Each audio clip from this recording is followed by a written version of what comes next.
How did you manage to take down Navi and Symbol?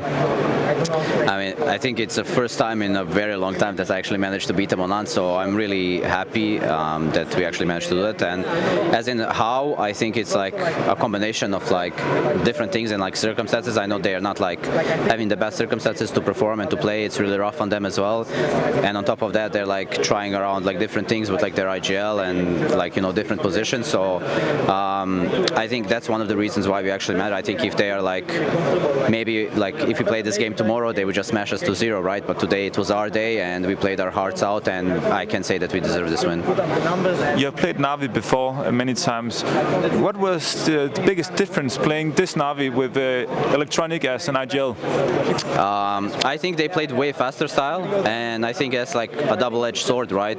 But I think against a team like us, it maybe gave them the edge, especially like on Mirage, sorry, not on Mirage, on Inferno. And again, like on Mirage, they tried to do the same, but there it didn't work out. That's what I mean with like the double-edged sword, right? It can easily backfire, the fast style, if your opponent is actually stable and like reading the game, right?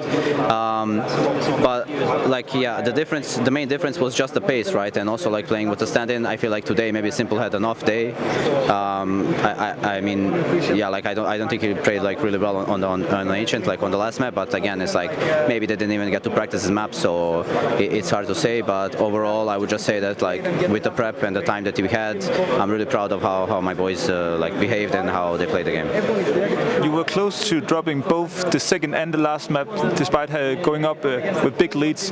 Were you afraid at any point in both maps that you will drop both or one of them?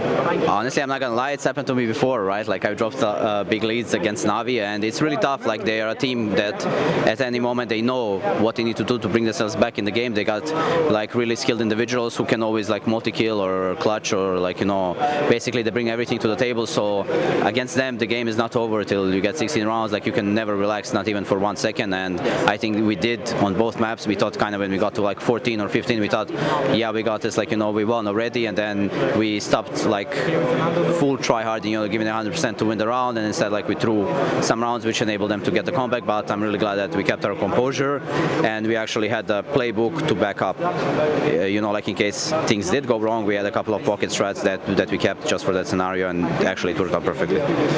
In a recent interview, you said that Neofrag and Fico was the best players the organization could afford. Do you think it was a bit unambitious not to go for a high-tier player, which there are a lot of them free on the market?